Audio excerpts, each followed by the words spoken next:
안녕하세요. 저는 2살 된 아들 하나 키우고 있는 30대 여자입니다. 명절이 코앞으로 다가오다 보니 작년 명절 때 일들이 떠올라 사연을 신청하게 되었습니다. 작년 명절 때 있었던 일들만 생각하면 지금도 온몸에 식은땀이 흐를 만큼 충격적인 상황을 경험했었어요. 사람들이 하나같이 제정신이 아닌 것 같았고 평소와는 전혀 다른 모습에 소름이 돋았었습니다.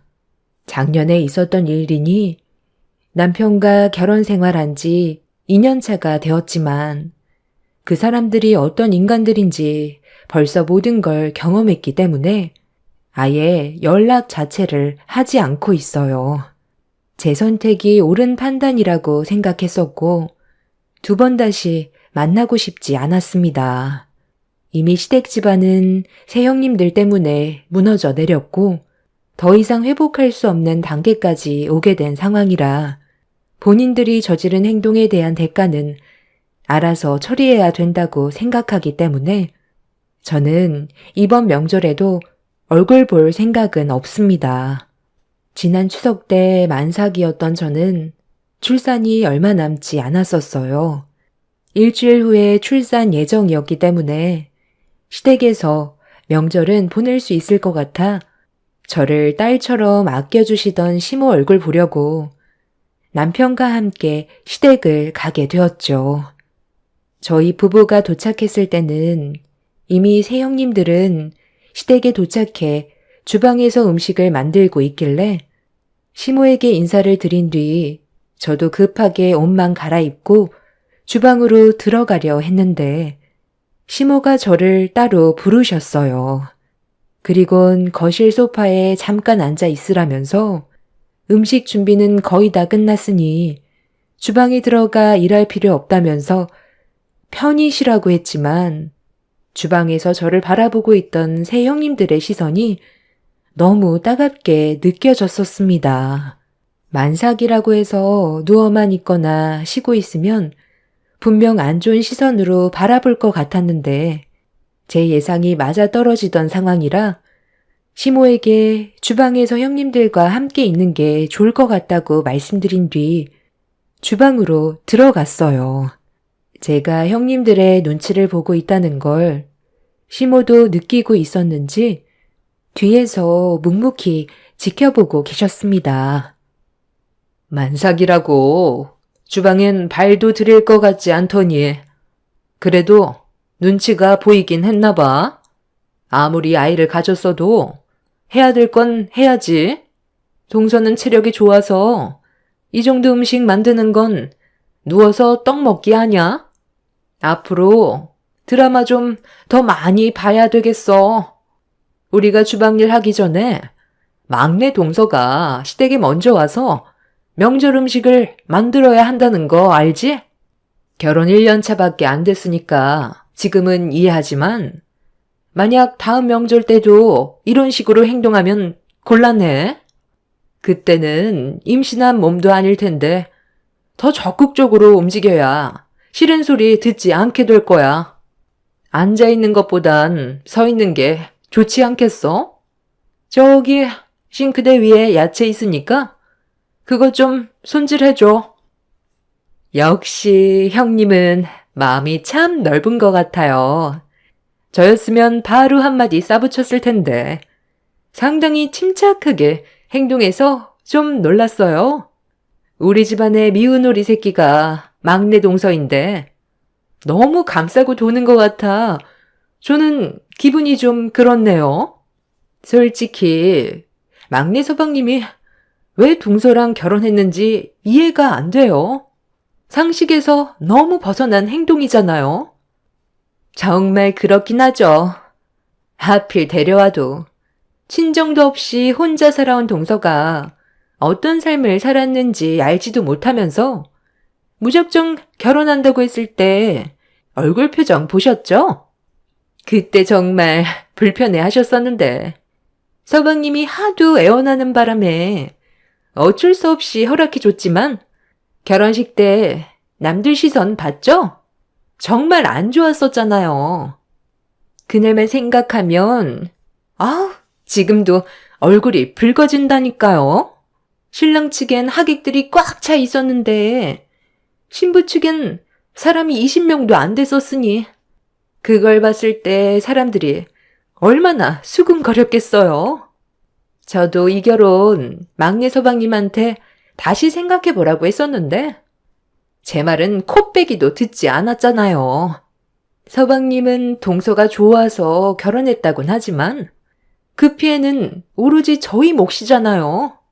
눈치를 집에다 두고 온 건지 하나부터 열까지 간섭해야 되고 표정 관리도 못해서 얼굴에 불만이 그대로 나오고 앞으로 어느 장단에 맞춰야 할지 너무 막막해요. 형님들은 제가 마음에 안 드는 거 알고 있어요. 가족이 없으니 안 좋은 시선으로 바라볼 수는 있겠죠. 하지만 저 대충 살지 않았어요. 그동안 정말 열심히 살았고 남들한테 피해 안 주기 위해서 항상 노력했어요. 당연히 부족한 점들이 보이겠지만 그래도 형님들과 잘 지내고 싶어요. 서로 웃으면서 지내는 게 좋잖아요. 새 형님들은 제 말이 끝나자마자 굳어진 얼굴로 노려보고 있는데 기분이 정말 좋지 않았습니다.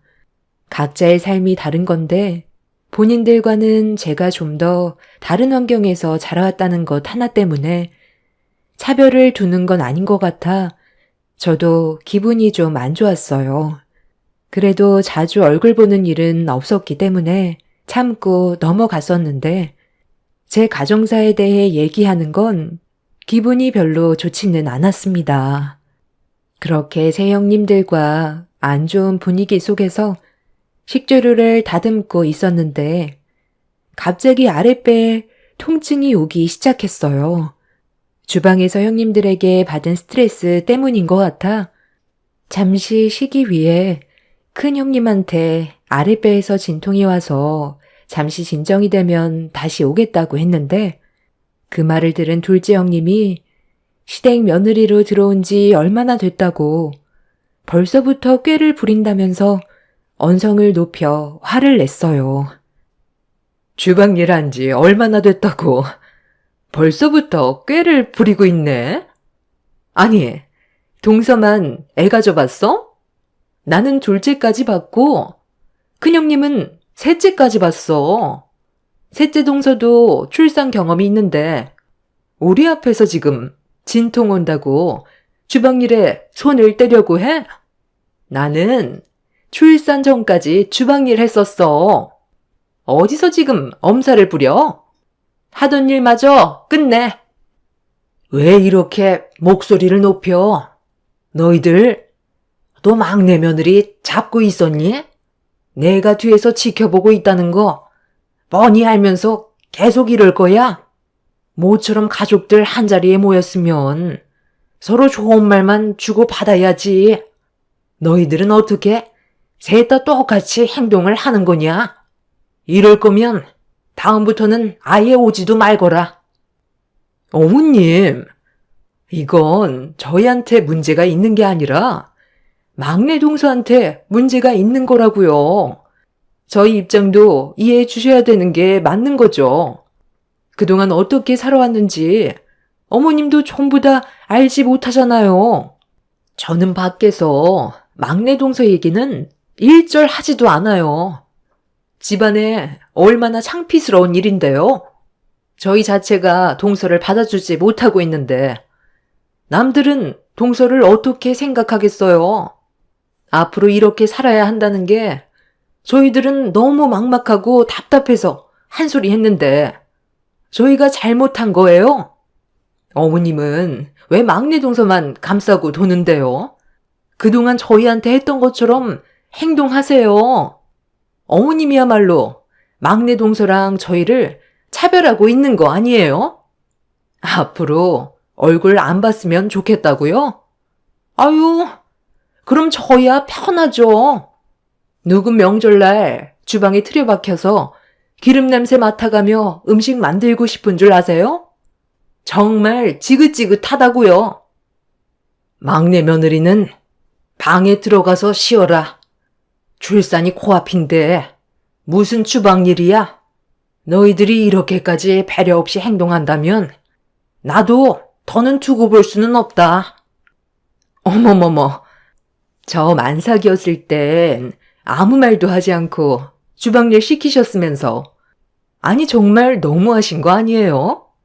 대놓고 차별하시면 안 그래도 미운 털 박힌 막내 동서를 더 안 좋게 바라볼 수밖에 없죠. 어머님이 이러시는 게 오히려 더 역효과라는 거 모르세요? 형님, 저희 이제 그만 주방일에 손 떼죠. 이런 대우 받아가면서 음식 만들 필요 없잖아요. 나는 뭐 너희들이 좋아서 며느리로 받아들였는지 알아? 부족한 것들이 보여도 서로 이해하고 한 가족의 구성원이 되기 위해 내 딴에도 노력 많이 했었다. 둘째 네가 만삭 때 내가 들어가서 쉬라고 했는데도 굳이 나와서 주방일 한 이유가 뭐야? 너희들한테 넘어갈 재산 조금이라도 더 받으려고 그런 거 아니야? 너희 시아버지가 암으로 세상 떠난 뒤 내 앞으로 재산 들어온 거 탐나서 서로 잘 보이겠다고 한 거 아니냐고. 내가 너희들의 가식적인 모습 다 알면서도 조용히 있었던 이유는 그래도 가족이니까 그것 또한 이해하고 넘어갔던 거다. 자신들 이익만 생각하지 말고 막내가 많이 서툴고 힘들어하면 같이 챙겨주면 얼마나 좋아. 너희들이 이럴수록 좋은 말이 나가겠니? 계속 이런 식으로 행동한다면 다시는 얼굴 볼 일 없을 거다. 그걸 원한다면 지금 당장 나가거라. 나도 너희들 붙잡을 생각 없다. 계속 그렇게 보고만 있을 거야? 교통 정리를 하던지 아니면 다들 내 집에서 나가래도 빨리 결정들 해. 새 형님들은 시모에게 그동안 불만이 많이 쌓여 있었는지 얼굴을 붉히면서 대들기 시작했고 분위기가 점점 안 좋아지기 시작하자 아주버님들이 형님들을 데리고 각자 방으로 들어갔어요. 시모는 혈압이 오르셨는지 거실 소파에 주저앉아 호흡을 가다듬고 계셨습니다. 뒤에서 이런 상황을 지켜보던 남편은 진통이 오고 있는 저를 부축해 소파에 앉혀주었고 새 형님들이 들어간 각자의 방에서는 저와 시모에 대한 불만으로 가득했었습니다. 시모는 거실에서 새 형님들이 아주버님과 나누고 있는 대화를 전부 다 듣고 있었는데도 시모는 진통이 오고 있는 저를 걱정해 주셨습니다. 따뜻한 시모의 손길은 저희 엄마를 떠올리게 만들었고 이런 안 좋은 상황 속에서도 의지할 수 있는 시모와 남편이 있다는 거에 너무 감사했어요. 그동안 홀로 지내온 세월들과 아픔들이 물밀듯이 밀려와 감정이 북받쳐 올라 눈물이 멈추지 않았지만 그래도 가족이라는 울타리가 생겼다는 것만도 저에게는 정말 감사한 일이었어요. 저를 딸처럼 대해주시는 시모와 남편만 옆에 있어준다면 모든 걸 이겨낼 수 있었고 앞으로 분명 행복해질 수 있는 길이 있을 거라 믿었어요. 새 형님들과도 좋은 관계를 만들어 가기 위해 제가 좀 더 노력한다면 언젠간 집안이 화목해질 수 있을 거라 생각하며 시모와 남편에게 위로를 받고 있었는데 첫째 형님이 방문을 활짝 열더니 저에게 삿대질을 하면서 막말을 퍼붓기 시작했어요. 상당히 무서운 눈빛이었고 뒤이어 둘째, 셋째 형님도 말리는 아주버님을 뿌리치면서 저를 잡아먹을 듯이 화를 내고 있었습니다.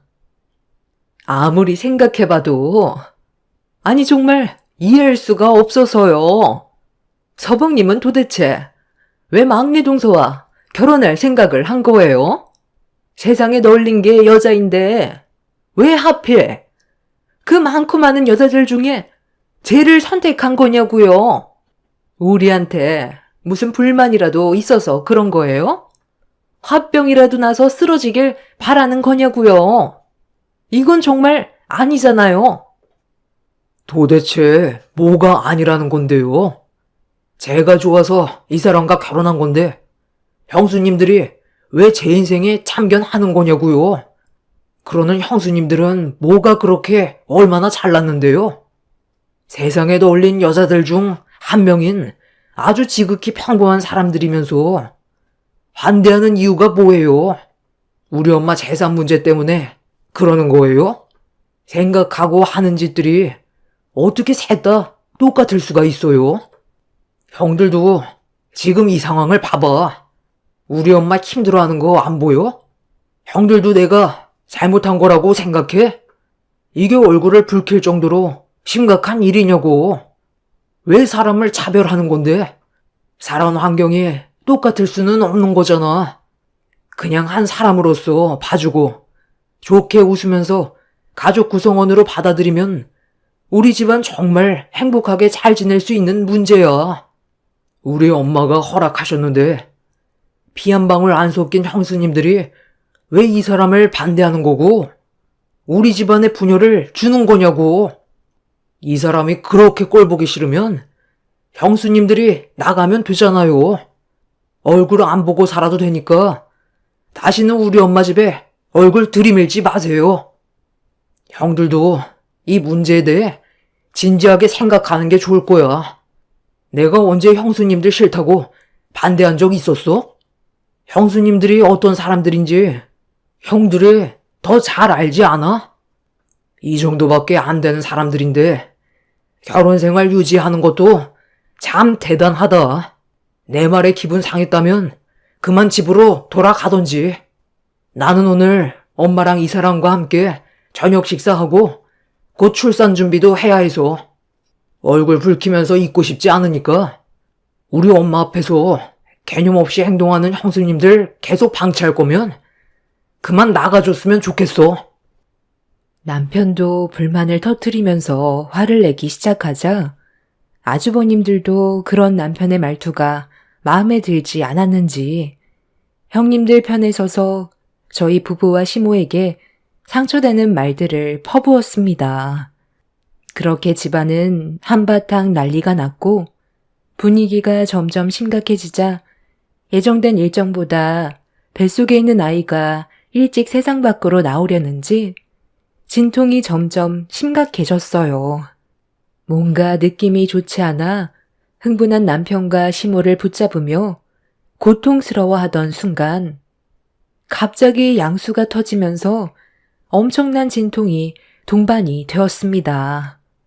그런데 남편과 시모는 예정보다 일찍 출산이 시작이 되자 서둘러 119에 전화해 도움을 요청했고 진통으로 인해 혼절 직전의 상황까지 오게 되자 시모가 방에서 급하게 이불을 가지고 나와 저를 바닥에 눕혔어요.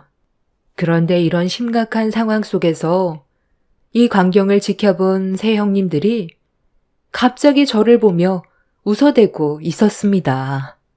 셋째 형님은 친정도 없는 게 병문안 누가 가냐면서 태어날 아이가 불쌍하다며 심각한 와중에 막말을 퍼붓는데 첫째, 둘째 형님도 셋째 형님의 말에 동조하면서 고통스러워하는 모습을 보며 웃고 있었어요. 진통으로 인해 일그러지는 얼굴이 너무 웃기게 생겼다면서 숨을 쉬지 못할 만큼 웃어대고 있었습니다. 시모는 그런 세 형님들의 행동에 화가 머리끝까지 올라왔는지 저를 살펴주시다가 자리에서 일어나 형님들의 얼굴에 차례대로 손을 올려 붙였어요. 지금 막내 며느리가 양수가 터져 위급한 상황인데 웃음이 나와? 너희들한테 문제가 생겼는데 내가 그 앞에서 웃으면 기분이 좋겠어? 어떻게 된 게 셋 다 똑같이 행동하는 거야? 도와주기는커녕 웃고 있어? 꼴보기 싫으니까 당장들 나가. 이 시간 이후로 내 앞에 나타나면 그땐 가만두지 않을 거다. 웃긴 걸 억지로 참을 수는 없잖아요. 막내 동서 얼굴 표정을 보세요. 저 모습을 보고도 어떻게 웃음이 안 나올 수가 있겠어요? 누군 뭐 애 안 낳았어요? 너무 오버하는 것 같으니까 웃음이 절로 나오는 걸 어떡해요? 저희도 앞으로 어머님 댁에 올 생각 없어요. 누구는 좋아서 온 줄 아세요? 장례식장에 발도 들일 생각 없으니까 걱정 마시고 그렇게 아끼시는 막내 동서나 챙기세요. 여보, 집에 가게 짐 챙겨. 새 형님들은 진통으로 고통스러워하는 저를 보며 웃음을 참지 못했고 그렇게 짐을 챙겨 각자 집으로 돌아갔어요. 그리고 뒤이어 구급차가 도착해 응급실로 향할 수 있었습니다. 다행히도 뱃속에 있는 아이는 무사히 세상 밖으로 나올 수 있었어요. 응급실에서 출산한 뒤 겨우 정신을 차리자 남편과 시모는 고생했다며 어려운 상황 속에서도 침착하게 출산에만 집중한 저에게 대단하다면서 좋은 말을 아끼지 않았습니다. 태어난 아이의 얼굴을 보게 되니 몇 시간 전까지만 해도 안 좋은 일들이 한꺼번에 몰려왔었는데 그 모든 상황들을 잊어버릴 수 있을 만큼 태어난 아이가 저에게 주는 행복이 훨씬 더 컸어요. 그렇게 무사히 출산을 하게 된 이후 저는 산후조리실로 옮겨지게 되었고 어느 정도 심적 안정을 되찾아가고 있었는데 출산 소식을 들은 새 형님 내외가 또다시 산후조리실로 찾아왔습니다. 시모와 남편이 들어오지 말라고 얼굴을 붉혔지만 새 형님들은 할 말이 있다면서 무작정 머리를 밀며 안으로 들어왔어요. 아직 할 말이 남아있어서 잠깐 온 것뿐이니까 용건만 간단히 하고 갈게요. 저희들한테 나눠줄 재산 언제 주실 거예요? 그이가 하는 사업에 자금이 원활하지 않아서 여유 자금이 필요한데 어차피 주실 거 미리 땡겨 주세요. 그렇게 해줄 순 있잖아요. 어머님 세상 떠나면 그 돈 각자 형제들이 나눠 가실 텐데 그 전에 직접 주는 게 어때요? 아무리 생각해도 이건 아닌 것 같아서요. 동서들도 저랑 같은 생각을 가지고 있고요. 그렇게 해줄 수 있는 거죠? 내가 왜 너희들한테 재산을 넘겨주니? 나는 너희들이 한 행동에 대해 너무 큰 실망을 했기 때문에 내가 가지고 있는 재산 넘겨줄 생각 조금도 없다. 어머머머, 그건 말이 안 되죠. 막내 동서만 시집 오지 않았다면 이런 일은 생기지 않았을 거라고요. 이 문제가 저희 탓만 있는 건 아니잖아요. 공평하게 행동하셔야죠. 저희가 요즘 상황이 많이 어려워요. 사업 자금이 원활하지 않아서 여유 자금이 많이 부족한데 어머니가 도와주시겠다고 하셨던 거 도와주시면 안 돼요? 그건 네 사정이지. 왜 엄마한테 도와달라는 거야?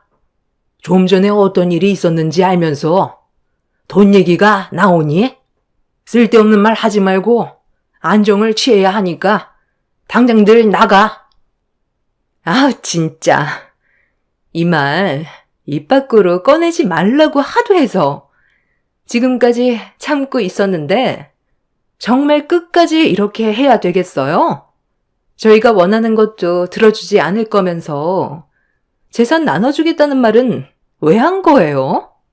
저 탈북 여자가 어디가 그렇게 마음에 들어서 저희들한테 이렇게까지 하는 건데요. 처음부터 가족 모두가 반대했던 일들인데 당연히 좋게 볼 수는 없는 거잖아요. 서방님이 제대로 된 여자 데리고 왔다면 정상적인 관계를 유지할 수 있었겠죠. 주고받는 대화 억양부터 이상하고 서방님 결혼식 때 주변 사람들 시선도 얼마나 안 좋았는데요. 제 주위 지인들도 얼마나 많이 물어보는지 알아요? 아직까지 탈북자 시선은 좋지 않다고요. 우리 애들도 나중에 이 문제 때문에 학교에서 놀림당하게 될까봐 그것도 걱정이에요. 왜 본인들만 생각만 하는 거예요? 우리가 힘들어하는 건 보이지 않나 봐요? 서로 사랑해서 결혼한다는 건데 뭐가 문제야? 그래, 너 말 잘했다. 그럼 사돈어른은 정상적인 사람이고 너 결혼하고 애까지 싸질러 놓고 나서야 나한테 뭐라고 했어? 사돈어른이 예전에 남의 집에서 금품 털다가 경찰서에 몇 번 드나들었던 얘기 뒤늦게야 꺼냈었잖아. 내가 그 말을 들었을 때 속에서 천불이 났었다. 그런데도 참고 넘어간 이유가 뭔지 알아? 사돈어른과 너는 다르니까. 너희 둘이 진심으로 사랑하고 있고 행복하게 살려고 애까지 낳은 걸 보고 참아왔었어. 하나부터 열까지 전부 따지고 들면 한두 끝도 없다. 살면서 누구 하나 흠없는 사람이 어디 있겠니? 지금 현실에 얼마나 충실하고 남들 앞에서 떳떳하게 살고 있는지 그게 중요한 거 아니야? 막내 며느리가 과거에 어떻게 살아왔던 지금은 법적으로 한국 사람이고 내 아들과 아주 잘 지내고 있는데 그런 편견 때문에 차별하는 건 내가 용납 못한다. 너희들이 보인 오늘의 행동에 대해서는 좋게 넘어갈 생각 없다. 그리고 내가 지금 가지고 있는 현금으로 된 재산은 벌써 내 막내 며느리에게 전부 입금시켰다. 너희들보다 어려운 환경에서 살아왔었고 목숨 걸고 한국 땅을 밟았기 때문에 앞으로 내 아들과 행복하게 살라고 결정한 거니 이제 와서 후회도 소용없다. 내가 가지고 있는 재산들 아직 처분하지 않은 것들도 많이 있다는 거 잘 알고 있을 거야. 앞으로 너희들이 어떻게 하냐에 따라 내 재산이 가는 방향이 달라질 거다. 계속해서 내 앞에서 큰 소리 내봐. 누가 더 불이익인지 한번 해보라고. 나는 너희들 얼굴 안 보면 끝이야. 시모는 얼굴을 붉히면서 새형님 내외에게 분노를 했어요. 제 통장에 입금시킨 시모의 재산을 보여주는 순간 모두들 경악을 했고 말도 안 된다면서 불만을 터뜨리려 했지만 시모가 가지고 있는 재산이 아직 더 남아있다는 걸 알고 있는 새형님 내외는 그것들마저 가지지 못하게 될까봐 더는 아무 말도 하지 못하고 있었습니다. 제가 살아온 환경은 많이 다르지만 지금 현재 저는 한국 사람이고 남편과 행복하게 살아가기 위해 정말 많이 노력을 하고 있었지만 사람이 가지고 있는 편견이 저를 너무 많이 힘들게 했어요. 북에서 왔다는 이유 하나만으로 좋지 않은 시선으로 바라본 새형님들이 저를 너무 많이 힘들게 했어요. 저는 한국 땅을 밟기 위해 목숨을 내놓고 건너왔었지만 그때만 해도 더 나은 행복이 있을 거라는 희망 하나로 앞만 보며 달려왔었습니다. 그리고 남편을 만나 또 다른 삶을 살게 되었지만 저를 안 좋게 바라보는 시선들이 있다는 걸 생각하지는 못했었어요. 그래도 노력하면 좋은 관계 유지할 수 있을 줄 알았는데 사람 마음 쉽게 변하지는 않더라고요. 시모는 새형님 내외에게 실망을 많이 했는지 몇 달의 시간 동안 가지고 있는 재산 전부를 처분했고 일단 저희 부부를 데리고 현재 시이모님이 계시는 해외로 이주한 상태입니다. 한국 땅을 밟고 있는 한 새형님 내외가 제 발목을 계속 잡을 것 같다고 생각하셨는지 시모는 엄청난 결정을 내리셨어요. 그렇게 지금 현재 다른 나라에서 남편과 시모와 자리 잡아 살아가고 있는 중이고 스트레스 받을 일이 없다 보니 심적으로 많이 안정이 되어 있습니다. 새 형님 내외는 시모의 돌발 행동에 대해 전혀 상상하지 못해서 많이 당황하고 있을 겁니다. 뒤늦게 저희가 해외로 떠났다는 걸 알게 됐을 테고 그때는 이미 늦어버린 상황이라 땅을 치며 후회를 하고 있겠죠. 사람이 살면 얼마나 살겠어요. 길어봤자 80년 인생, 서로 얼굴 붉히며 사는 것보단 그래도 웃으면서 사는 게 좋을 텐데 제가 북에서 왔다는 이유 하나만으로 저지른 행동들은 저에게 너무 큰 아픔을 남겨주었네요. 과거가 어찌되었든 현재가 중요하니 앞으로 남은 시간 이 세상에 태어난 제 아이와 그리고 저를 친딸처럼 아껴주신 시모와 하나뿐인 남편과 행복한 삶을 살아가고 싶어요. 또 다른 시작이 펼쳐지고 있는 지금, 이 시점에 한국 일자로 명절이 코앞이라 작년에 있었던 일들에 대해 몇 자 적어봤습니다. 이번 명절에 여러분들의 가정에는 평화와 행복이 가득하시길 바랍니다.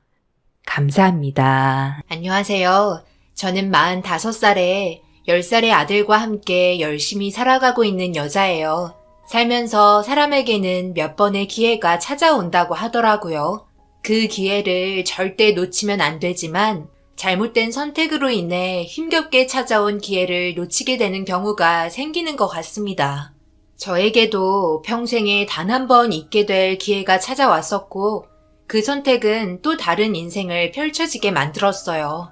지금으로부터 약 15년 전 남편과 처음 만났을 당시 저희는 일반 직장에서 근무하다가 눈맞아 연인 사이가 되었었어요. 저에게 잘해주고 사소한 거 하나에 신경 써주는 그런 모습들이 좋게 다가왔고 양가 부모님의 축복을 받으며 평생을 행복하게 서로를 의지하면서 잘 살라는 말과 함께 결혼까지 꼴이 날 수 있었어요. 그렇게 다른 사람들처럼 평범한 결혼 생활을 보내고 있는데 남편이 저에게 한 가지 제안을 하더라고요. 그리고 그 제안은 저에게 갈등을 안겨주었고 쉽지 않은 결정을 하게 만들었어요. 당신과 내가 가지고 있는 재산으로 좀 더 여유로운 삶을 살 수 있을 것 같은데 당신 생각은 어때? 관심 좀 있어?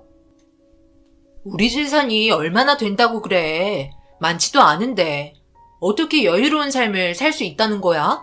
말도 안 되는 소리 하지 말고 그냥 평범하게 지내는 게 좋을 것 같아. 괜히 무리하게 투자했다가 결국에는 가지고 있는 재산 전부 말아먹을지도 모른다고. 내가 알고 있는 정보가 어디에서도 구하지 못할 정보야. 내 20년지기 친구 있지? 그놈이 지금 만들어 놓은 계획이 있는데 거기에 같이 투자하겠다고 줄 서 있는 사람들이 한두 명이 아니라고. 그런데 내가 오랜 세월 친구니까 특별히 자리 하나 만들어준대. 있는 만큼만 투자해도 상관없다고 하니까 기회 있을 때 들어오라고 하더라고. 내가 워낙 조심한 성격이잖아. 그래서 직접 친구가 운영하는 사무실도 다녀와 봤어. 정말 괜찮은 사업이니까 나 믿고 투자하자. 당신도 내 친구 알잖아. 아주 잘 알지, 당신 친구. 솔직히 내가 이런 말 하지 않으려 했는데 당신 친구 사기꾼같이 생겼잖아. 그 사업 제대로 알아보긴 한 거야? 내가 장담하는데 차라리 그 돈 그냥 은행에 저금해 놓는 게 훨씬 더 이익이고 안전한 방법이야. 우리 신혼집 구하고 집안에 들어가는 가구랑 가전제품 사고 순수 자산이 8천만 원 정도 있는데 이걸로 무슨 투자를 하겠다는 거야? 그래서 그 사업이 도대체 뭔데? 남편은 건강식품을 노년층 상대로 판매를 하는 건데 중간 마진 끼지 않고 바로 직수입하는 거라며 저를 설득시키기 위해 서류 가방에 있던 홍보물을 저에게 보여줬고 여러 가지의 내용들과 앞으로의 사업 전망 그리고 투자를 하게 되면서 생기는 마진율까지 전부 적혀 있었어요. 꽤 자세하게 사업 계획이 적혀 있는 내용들에 솔직히 좀 놀라긴 했지만 그렇다고 한 번에 친구라는 명분 하나만으로 저희가 가지고 있는 8천만 원의 재산을 전부 건네줄 수는 없었어요. 확실하게 믿을 수 있는 근거가 없어서 생각 좀 해보자며 대충 넘어가려 하자 남편은 자기가 원하는 방향대로 흘러가지 않자 신경질적으로 돌변하기 시작했어요. 저는 부유해지고 싶지도 않고 그냥 지금처럼 생활하며 안정적인 가정을 이루고 싶은 마음이 더 크다고 얘기했고 남편은 저와 반대의 입장을 가지고 있어서 의견 조율이 되지 않아 결혼한 지 몇 달 만에 처음으로 다투게 되었습니다. 연인 사이였을 때나 결혼식을 준비할 때나 서로 의견이 맞지 않아서 차분하게 충분히 대화로 해결할 수 있었는데 남편의 생각지도 못한 또 다른 모습에 너무 당황했고 난처했어요.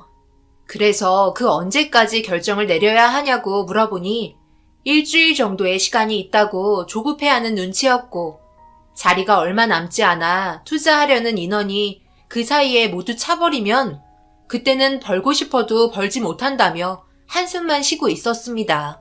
한평생 같이 살아가야 할 남편의 의견도 존중을 해줬어야 했고 제가 생각하는 거와 반대로 흘러가 버리면 그에 따른 원망 또한 엄청나게 커질 것 같아 한 번만 더 생각해보자며 일단 남편을 진정시켜 주었습니다. 그렇게 힘겹게 남편을 진정시킨 뒤 이런 문제를 저희 부모님과 상의했어요. 당연히 금전적으로 큰 문제이니 양가 부모님의 의견이 필요했습니다. 무턱대고 저희가 결정한 일은 아니라 생각했고 투자를 하게 되더라도 한 번쯤을 많은 분들의 의견을 들어보는 게 좋지 않겠냐며 남편을 살살 구슬렸어요. 일주일이라는 시간 안에 결정을 해야 했기 때문에 저희 집에 먼저 들어가 남편이 가져온 사업에 대해 자료와 함께 어떤 식으로 흘러가게 되며 수익은 어떻게 이루어지는지 등등 전보다 더 세밀하고 철저하게 준비해서 저희 부모님께 설명을 하기 시작했습니다. 부족한 부분들까지 전부 설명을 해주기 위해 남편은 전날에 친구와 통화로 일적인 대화를 했었고 그렇게 한참 동안 대화를 한 끝에 저희 부모님께서 남편의 말을 아무 말 없이 들어주고는 딱 한마디 하신 건 안 된다는 말이었습니다. 불가능한 수익 구조라며 사업을 운영하시는 아빠가 허점이 너무 많다고 사기라는 말을 서슴없이 뱉었고 남편은 예상하지 못한 아빠의 말에 충격을 받았는지 난감해하고 있었어요. 그리고 아빠는 따끔하게 충고를 했습니다. 자네 그렇게 안 봤는데 생각보다 기가 상당히 얇구먼. 그 친구란 놈과 20년 지기라고? 20년 동안 알고 지냈으면 친구의 말을 무조건 신뢰해야 하는 겐가? 그리고 지금 그 사업이 시작도 되지 않았는데 얼마의 수익을 낼 수 있다고 그 누가 장담을 할 수 있다는 거야? 말 그대로 예상하는 거 아닌가? 그런 위험한 리스크를 떠안고 투자하는 사람들이 엄청 많다고. 이런 허점투성이의 자료들 가지고 자네 사업 한 번이라도 해봤나? 딱 한 번이라도 해봤다면 이런 자료를 보고 전 재산을 투자하려고 생각하지 않을 걸세. 그리고 정 투자하고 싶다면 자네 재산으로만 투자하면 될걸. 왜 우리 딸이 그동안 살면서 힘들게 모아둔 재산까지 전부 탕진하려 하는가? 부부란 말이야. 자기 고집만 내세워서는 절대 안 된단 말일세. 아빠는 남편에게 너무 많은 실망을 했던 것 같았어요. 그리고 남편은 아빠에게 긍정적인 답변을 듣게 될 거라고 생각했었지만 정반대의 말만 듣게 되니 꽤 큰 충격을 받았는지 더 이상 할 말이 없다며 자리에서 일어났어요. 사기인지 아닌지 몸소 겪고 싶다면 남편의 재산만 가지고 투자하라는 말을 끝으로 저희는 집으로 돌아오게 되었습니다. 그리고 아빠는 제가 걱정이 되었는지 문자 한 통 전송하셨어요. 절대 제가 가진 재산을 넘겨주지 말라며 한 번 더 신신당부하셨고 저희는 서로 아무 말 없이 집으로 돌아왔어요. 사업을 직접 운영하고 계시는 아빠의 뼈아픈 한마디에 자신이 20년 지기라고 믿었던 친구에게 받은 자료를 계속해서 훑어보며 아빠가 한 말을 부정하고 싶어 했습니다. 하지만 아빠의 말을 무시할 수 없었고 남편은 자기의 부모님 의견도 들어봐야 한다며 확실하게 짚고 넘어가려 했습니다. 당연히 저도 그렇게 하라고 얘기했어요. 어차피 시부모님 또한 저희 부모님과 똑같은 생각을 가지고 계실 거라는 걸 확신하고 있었으니까요. 그렇게 남편과 함께 다음날 시댁에 찾아갔고 남편은 저희 부모님께 얘기했던 것보다 더 자세하게 설명하기 시작했어요. 그런데 여기에서 생각지도 못한 일이 벌어지고 말았습니다. 저는 아들의 의견에 충분히 가능성이 있다고 보는데요. 수익 구조도 괜찮고요. 당신 생각은 어떤 것 같아요? 나도 괜찮은 것 같은데. 그리고 남자가 실패할 수도 있는 거지. 그래야 그런 것들이 쌓여서 인생 경험이 되는 거란다. 아버님, 그게 무슨 말이에요? 그럼 실패를 하더라도 투자하라는 소리예요? 아버님은 괜찮은 것 같다고만 말을 하셨지. 이 사업이 현재 확신이 있다고는 생각하지 않으신 거잖아요. 저희가 왜 여기에 찾아왔는데요? 말 그대로 인생 경험이 부족하기 때문에 조언을 받으려 온 거잖아요. 그런데 실패에 대해 이야기를 하면 어쩌자는 거예요? 실패를 하고 싶지 않아서 찾아온 거잖아요. 이걸로 확실해진 거 맞잖아? 투자는 아닌 것 같아. 그리고 우리는 그냥 이대로 평범하게 살면 되는 거야. 더 이상 이런 걸로 우리 부부 생활 안 좋은 쪽으로 흘러가게 하지 말자. 아버님이랑 어머님도 확실하신 건 아니잖아. 안 한다고 해서 손해볼 거 없어. 무슨 말인지 알지? 남편은 결국 제 의견을 묵살한 채 투자하겠다며 결정을 하게 되었어요. 너무 어이가 없었습니다. 그만큼 힘들게 자기 인생 투자해서 모은 돈을 한 번에 전부 쏟겠다는 말 한마디에 저희는 결국 집에 들어가 대판 싸우고 말았습니다. 그리고 남편의 재산 일부분만 투자하기로 결정하게 되었고 제가 가진 재산은 건들지 않았어요. 워낙 난리를 쳤기 때문에 이 정도에서 마무리되었어요. 그리고 남편은 자기가 가진 재산을 들고 20년 지기 친구에게 찾아갔고 그렇게 투자를 하게 되었습니다. 제가 할 수 있는 건 기도밖에 없었고 모든 게 잘 해결되길 간절히 원했어요. 남편은 회사 일과 병행하며 바쁘게 움직이고 있었고 투자한 금액의 5천이 충격적이게도 2배가 되어 돌아왔고 남편은 자기가 말한 게 맞는다며 목을 빳빳하게 세우고 기세등등하게 얘기하기 시작했어요. 저도 이런 사실에 너무 놀랐고 무슨 말을 꺼내야 할지 몰라 당황하고 말았습니다. 내가 뭐라고 그랬어? 투자한 만큼 들어온다고 얘기했잖아. 지금 얼마나 바쁜지 알아? 여기 통장을 보라고. 얼마가 찍혀있나? 1억이 찍혀있잖아. 다른 사람들은 몇 억씩 투자했었대. 그래서 지금이 흐름이라며 더 많은 돈을 투자하고 있다고. 모든 건 사업이 잘 될 때 들어갔다가 눈치껏 빠지고 해야 되는 거야. 이걸로 증명이 된 거지? 장인어른이 틀렸다는 게 증명됐잖아. 왜 말이 없어? 그렇게 내 말은 듣지 않더니 이런 결과를 가져오니까 당황스러워? 어쩔 거야? 투자할 거야? 말 거야? 남편의 당당한 말과 놀라운 결과에 아무 말도 나오지 않았어요. 그래서 언제까지 갈 건지 두고 보게 되었고 저는 투자에 동참하지 않았습니다. 남편은 제가 멍청하다며 비꼬기 시작했어요. 그렇게 몇 달의 시간 동안 남편은 자신이 얻은 결과를 주변 사람들에게 소문내며 더 많은 사람들을 끌어모았고 시부모님의 지인분들까지 전부 끌어모아 투자 성공에 대한 스토리를 늘어놓기 시작했습니다. 좋은 결과에 점점 사태는 커지게 되었고 많은 자금이 사업에 들어가게 되었어요. 그런데 어느 날 엄청난 일이 터지고 말았습니다. 남편의 얼굴이 사색이 되었고 전화만 붙잡고 있으면서 불안하게 다리를 떨더라고요. 왜 그래? 무슨 일 있는 거야? 왜 이리 다리를 떨고 그래? 사람 불안하게. 뭔데? 나한테 말을 해야 할 거 아니야. 그게 친구가 전화를 받지 않네. 사업장에도 전화를 했는데 없는 전화번호라고 나와. 무슨 일이 있으면 나한테 제일 먼저 전화를 했을 텐데 왜 아무런 말이 없는 거지? 내가 알고 있는 직원 전부 전화를 안 받아. 나 잠깐 사업장에 좀 다녀올게. 별일 아닐 거야. 뭐라고? 전화를 안 받는다고? 직원 전체가 안 받는 건 무슨 일이 벌어진 거 아니야? 설마 당신 사기 맞은 건 아니지? 무슨 사기야? 20년 지기 친구가 나한테 사기를 칠 이유가 뭐가 있는데? 나는 절대 그렇게 생각하지 않아. 기다려봐. 다녀올게. 남편의 얼굴은 딱 봐도 불안해 보였어요. 저 또한 너무 불안한 마음에 남편을 따라가게 되었고, 그리고 사업장에 도착한 순간 엄청난 충격에 남편은 주저앉고 말았어요. 사업장은 자물쇠로 굳게 닫혀 있었고 먼지만 날리는 곳으로 변해 있었습니다.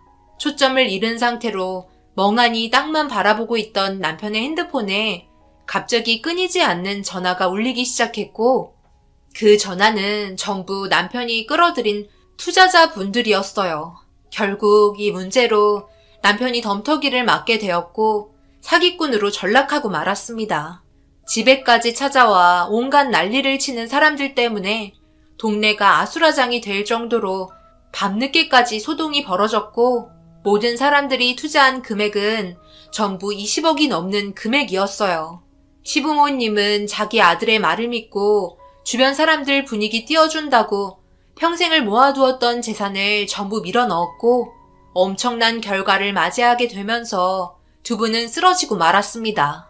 그런데 하필 이런 안 좋은 시기에 몸에서 이상한 증상들이 발견이 되었고 임신을 했다는 결과에 저 또한 주저앉고 말았어요. 남편은 친구분과 동업자로 손을 잡았었기 때문에 경찰서에서 조사를 받고 있었거든요.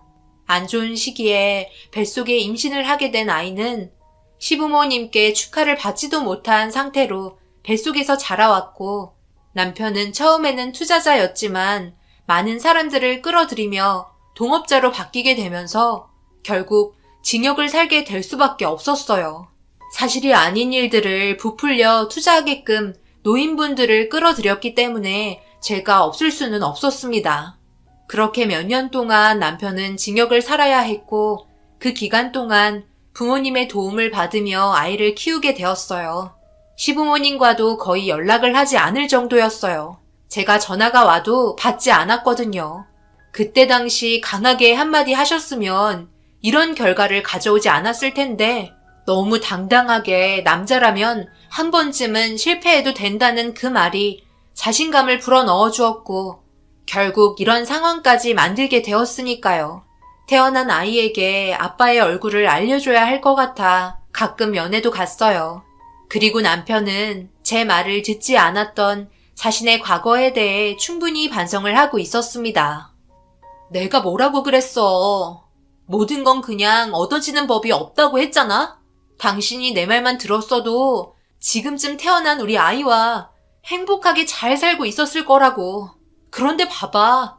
당신이 내 말을 듣지 않고 내린 결정 때문에 우리 집안만 무너졌어? 시부모님뿐만 아니라 당신 지인과 시부모님 지인분들 전부 길거리에 주저앉으신 분들이 얼마나 많아? 이 모든 게 당신 하나로 시작이 된 거라고. 경험이 있던 우리 아빠의 말대로 아무것도 하지 않았다면 이런 일도 없었을 텐데. 우리 부모님이 당신에 대해 너무 많이 실망을 하셨어. 그 친구의 말은 믿고 정작 가족인 우리의 말은 믿지 않았으니까. 자신이 결정한 문제에 있어 처벌은 충분히 받고 나와야 한다고 생각해.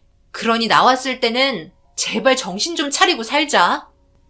남편은 눈물을 흘리며 자신의 잘못에 대해 충분히 뉘우치고 있었어요. 다시는 이런 일 없을 테니 나갈 때까지만 고생해달라며, 나간 이후로 달라진 모습을 보여주겠다며 저에게 믿음을 주려 했어요.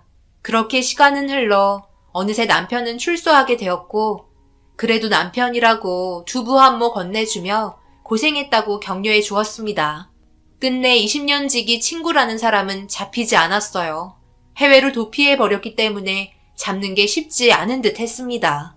그래도 수사는 계속해서 이루어졌고 언젠가 잡힐 거라는 기대를 가지며 남편은 출소한 날 저희 부모님께 인사를 드리고 자신의 잘못에 대해 용서를 빌었어요. 아이가 없었다면 바로 이혼이었지만 태어난 아기가 무슨 죄예요. 아빠 없이 자라게 할 수 없을 것 같아 열심히 살겠다는 다짐 하나 믿고 곁에 있어 주기로 했어요. 그렇게 남편은 다음날부터 막노동이라도 하면서 자신이 일을 할 수 있는 곳에 취업을 하기 위해 열심히 뛰어다녔고, 그렇게 안정된 직장을 구해 다시 새롭게 시작을 하고 있었습니다. 별 문제 없이 열심히 사는 남편을 보니 저도 점점 안심이 되었어요. 아이도 커가고 별로 좋지 않았던 시부모님과의 관계도 남편이 나오면서부터 조금씩 좋아지기 시작했습니다. 그런데 남편이 직장에서 처음으로 받은 월급을 저희 집이 아닌 시부모님께 드려버리더라고요. 저와는 한마디 상의도 없이 내린 결정이라 당황했었고, 왜 그렇게 했는지 물어보니 너무 어이가 없어서 남편의 얼굴에 저도 모르게 손이 올라가고 말았습니다. 지금 그게 할 말이야? 당신 부모님이 먼저라는 게 지금 내 앞에서 할 말이냐고. 그럼 나는? 나와 아이는 안 보여? 시부모님만 고생했어? 나랑 당신 아이가 고생한 건 안 보이는 거야? 어떻게 당신은 예나 지금이나 항상 멋대로인 거야? 내가 우리 부모님한테 월급 드린다고 하면 분명 반대할 거 아니야. 그래서 그런 거지. 우리 부모님 지금 지하에서 살고 계시잖아. 내가 도와드려야지. 그럼 누가 도와드려? 전부 나 때문에 이렇게 되었는데 나를 좀 이해해주면 안 될까?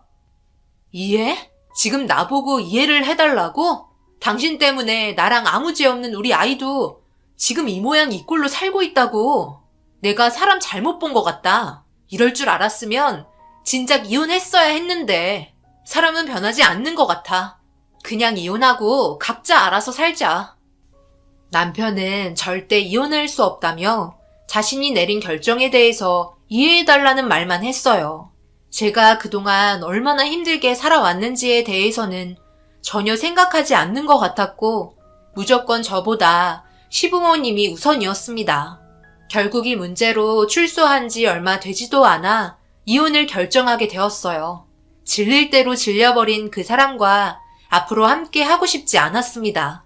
달랑 집 하나 있는 거 분할하고 양육수당 외에는 받을 것도 없어서 저는 아이를 부모님께 맡기고 열심히 일하며 살아왔어요. 그렇게 열심히 살아오면서 남편은 그래도 자기 자식이라고 얼굴은 보고 싶은 건지 가끔 전화 와서는 얼굴 보여달라며 이혼을 한 상태에서도 저와 다시 재결합하기를 원했어요. 하지만 저는 남편을 전혀 받아들여주고 싶지 않았고, 그렇게 살아오다 보니 어느새 우리 아이가 10살이나 되어버렸습니다. 그만큼 저도 늙게 되었고, 삶은 남편과 이혼했을 때와 별다른 건 없었어요. 확실히 집안에 가장이 없다는 건 저에게 너무 힘이 들었습니다. 금전적으로도 너무 궁핍했어요.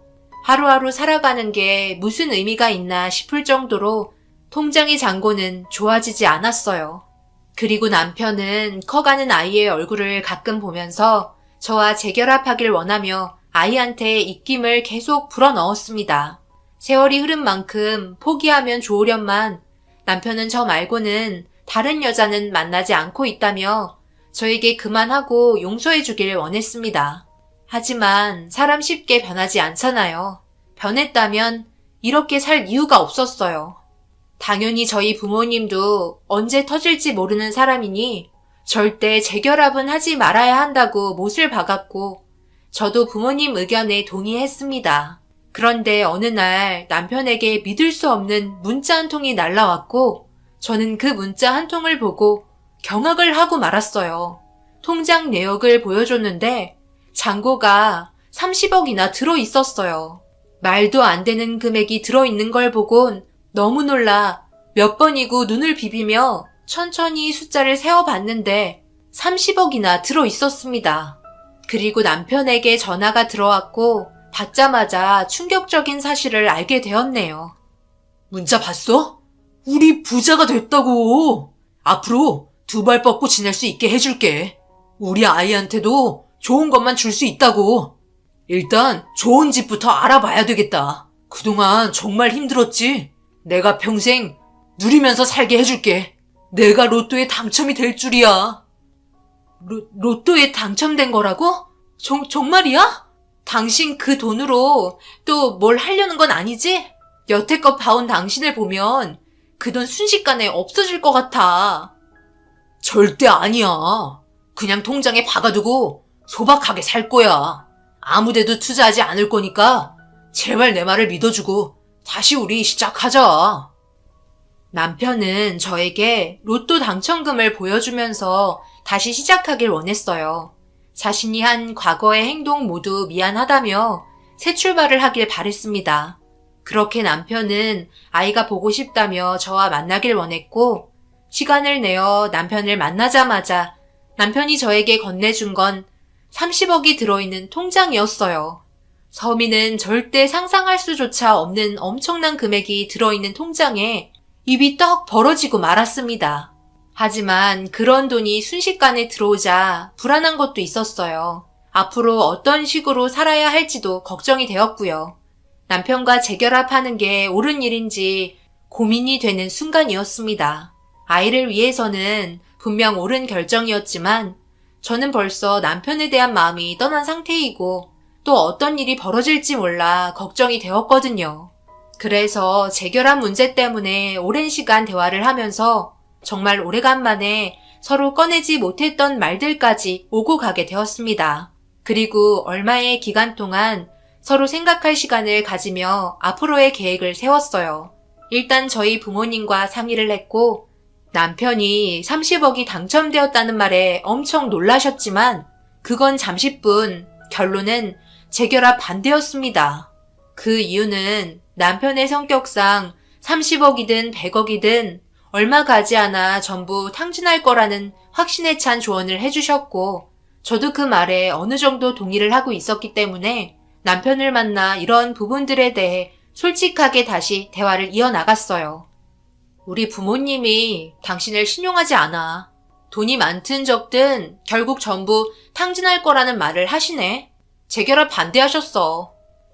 뭐라고? 반대를 하셨다고? 앞으로 그렇게 살지 않기로 했잖아. 그럼 당신은 우리 아이가 부족하게 살길 원하는 거야? 내가 아이를 데려가는 건 당신이 원하지 않잖아. 우리가 합치는 게 최선이라고. 내가 어떻게 하면 믿겠어? 당신한테 10억이라도 줘야 장인어른이 믿어줄 수 있는 거래? 어차피 이 돈 당신 돈이고 내 돈이나 마찬가지잖아. 우리 일단 아이와 앞으로의 행복을 위해서 뭐라도 보여주는 게 맞을 것 같아. 당신이랑 이혼하고 지금까지 재결합하기 위해 내가 얼마나 힘들어 했는지 알지? 다음날 나랑 은행에 같이 가자. 당신 통장으로 10억 넘겨줄 테니까. 그리고 바로 장인 어른한테 찾아가서 직접 허락 받아야 되겠다. 남편은 저와 다시 합치기로 완전히 결심한 것 같았어요. 그리고 거짓이 아닌 진심으로 저에게 10억을 넘겨줄 거라며 다음날 다시 만나 은행을 찾아가 10억을 이체시켜 줬습니다. 모든 걸 바로잡고 싶을 뿐이라며 그동안의 고생을 생각하면 이 정도의 돈은 아무것도 아니라면서 앞으로 저와 함께 새로운 삶을 다시 시작하고 싶어 했습니다. 그렇게 저희 부모님께 찾아가 인사를 드렸고 제 통장에 있는 10억을 확인하시고 어느 정도 안심이 되셨는지 이혼을 해도 크게 문제가 없을 거라고 생각하셨는지 재결합 허락해 주셨습니다. 그렇게 저희 부모님께 인사를 드린 후 오래간만에 남편과 따로 시간을 보냈어요. 남편이 미리 마련해둔 새로운 집이었고 가구와 가전제품 전부 좋은 걸로 준비해 주었습니다. 저와 아이만 들어오면 된다며 앞으로 함께 살 곳을 구경시켜 주었고 전 남편과 함께한 그날 밤 모든 게 다시 제자리로 돌아올 것만 같아 그동안의 고생에 결국 눈물을 흘렸어요. 남편은 제 마음을 알았는지 저에게 사랑한다는 느낌을 주기 위해 꽉 껴안아 주었어요. 그렇게 남편이 꾸며든 안방으로 들어가 함께 침대에 누웠는데 그 순간 무언가 이상한 느낌의 물체가 제 몸에 닿았고 저는 순간 비명을 지르며 고개를 돌리자 남편도 당황했는지 흠칫 놀라는 표정이었고 어두워서 잘 보이지 않아 그곳을 뚫어지게 쳐다보고 있었는데 남편이 불을 켜자마자 무언가 불룩하게 솟아오른 풍선 같은데 아주 잠깐 움직였어요.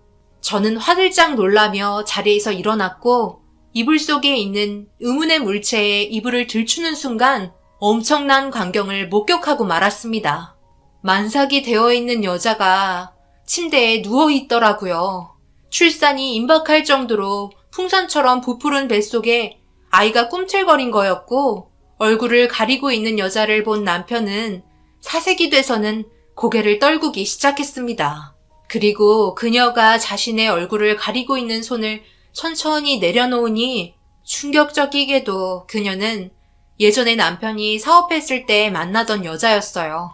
그것도 저와 결혼 생활을 유지하고 있었을 때 알고 지냈던 여자였죠. 남편과 함께 투자를 했었고 서로 꽤 가까운 사이라고 생각은 했지만 저에게 오해를 살 만한 행동이 발견되지 않았었는데, 그녀가 만삭인 상태로 저와 남편이 재결합하기로 약속하면서 마련해둔 이 집에 있다는 게 너무 당황스러웠어요. 내가 진작 말을 했어야 했는데 미안해. 당신도 잘 알지? 일단 본론부터 말을 하자면 이 사람 내 아내나 다름없어. 재혼을 한 건 아직 아닌데 어쩌다가 임신을 하게 되었더라고. 그렇다고 당신이랑 우리 아이가 있는데 차마 이 사람과 다시 재혼하는 것도 두려웠고, 내가 힘들 때 옆에 있어주면서 많은 위로를 해줘서 어쩌다가 이런 결과를 가져오게 되었지만, 이런 문제 내가 알아서 해결할게. 그러니 당신은 나만 믿고 따라와 주면 돼. 우리 모두 함께 행복하게 잘 살 수 있어. 뭐? 우리 모두? 행복하게? 그러니까 지금 여기 있는 사람 모두 한 공간에서 살자는 말이야?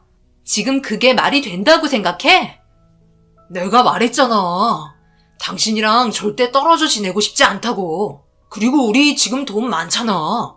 충분히 함께 잘 살아갈 수 있어. 그리고 이제 얼마 뒤 태어날 아이를 보면 우리 첫째가 얼마나 신기하겠어. 동생이 생겼는데 혼자라서 항상 외로워 보였는데 잘 됐잖아. 비록 상황이 이렇게 되었지만 모두 불행한 조건을 가지고 있는 사람들이잖아. 서로 뭉쳐서 함께 지내는 것도 많은 도움이 될 거라고 생각해. 지금 이 상황은 우리 부모님도 아직은 몰라. 내가 혼자 생각하고 내린 결정이야. 내 의견에 따라줄 거지? 한 공간에 같이 살자고? 저 여자랑? 지금 다른 나라에서 살다 온 거야? 나는 절대 그렇게 살고 싶지 않고 재결합은 없었던 일로 하자. 저 여자랑 앞으로 행복하게 살면 되겠네. 너는 항상 그때나 지금이나 달라진 게 전혀 없구나. 이런 상황을 어떻게 얼굴 하나 변하지 않고 나한테 숨기고 재결합하자고 말을 할 수가 있어? 너랑은 정말 끝이고, 이런 정신 상태를 가진 놈한테 내 아이도 보여주고 싶지 않아. 제 팔을 붙잡고 있는 남편을 강하게 뿌리치곤 얼굴에 손찌검을 하게 되었어요. 그리고 그 자리에서 급하게 빠져나왔습니다. 남편은 저에게 쫓아오면서 10억 준 거 다시 내놓으라며 난리를 치기 시작했고, 그동안 제가 당한 수모와 그리고 아이를 키우는 문제에 있어 앞으로 들어갈 돈들과 나를 속이고 이런 일을 혼자 꾸미려 했던 일방적인 선택에 대한 위자료라며 남편을 뿌리치고 집으로 돌아왔어요. 집에서 한참 동안 눈물을 흘리고 있자 엄마가 제 울음소리를 들었는지 아이 방에서 걸어 나왔고, 왜 그러는지 물어보는 질문에 남편의 행동에 대해 전부 알려주었어요. 저희 부모님은 정신 나간 놈과 절대 합치지 말라며 신변에 위험이 있을지도 모르니 경찰에 신고까지 하게 되었습니다. 그리고 변호사에게 10억에 대해 물어보자 순수하게 저에게 주었던 돈이기 때문에 다시 돌려받을 수 없다는 결과가 나왔고, 남편이 저희 집에 다시 와서 10억을 내놓으라고 난리를 치며 재결합하기 위한 조건이었기 때문에 무효라고 소송까지 걸게 되었어요. 하지만 법정에서도 남편의 행동이 이해가 되지 않았는지 저희 손을 들어주면서 상황은 종료가 되었습니다. 그리고 혹시 몰라 남편 때문에 저희 가족 모두가 위험에 처해질까봐 지금은 이사를 한 상태입니다. 정신 나간 남편의 생각이 너무 이해가 되지 않았어요. 그리고 최근에 남편의 소식을 우연히 듣게 되었는데 이상한 곳에 또 전 재산을 투자해서 집안을 말아먹었다고 하네요. 결국 모든 걸 자신이 멋대로 결정하게 되면서 마지막 주어진 인생의 단 한 번뿐인 기회를 발로 차버리고 말았습니다. 저는 지금 부모님과 아이와 행복하게 잘 살고 있어요. 앞으로 아무 일 없이 이대로 잘 살길 바라는 마음입니다. 하지만 언제 어디서 남편이 갑자기 튀어나올지 모른다는 불안한 마음 때문에 지금은 두 발 뻗고 자지는 못해요. 저희 가족이 안전하게 잘 살길 바라는 마음뿐입니다. 그 사람은 제발 정신 차리고 앞으로 잘 좀 살았으면 좋겠네요. 제 사연 들어주신 분들 항상 행복하시고 좋은 일 가득하시길 바랍니다. 감사합니다.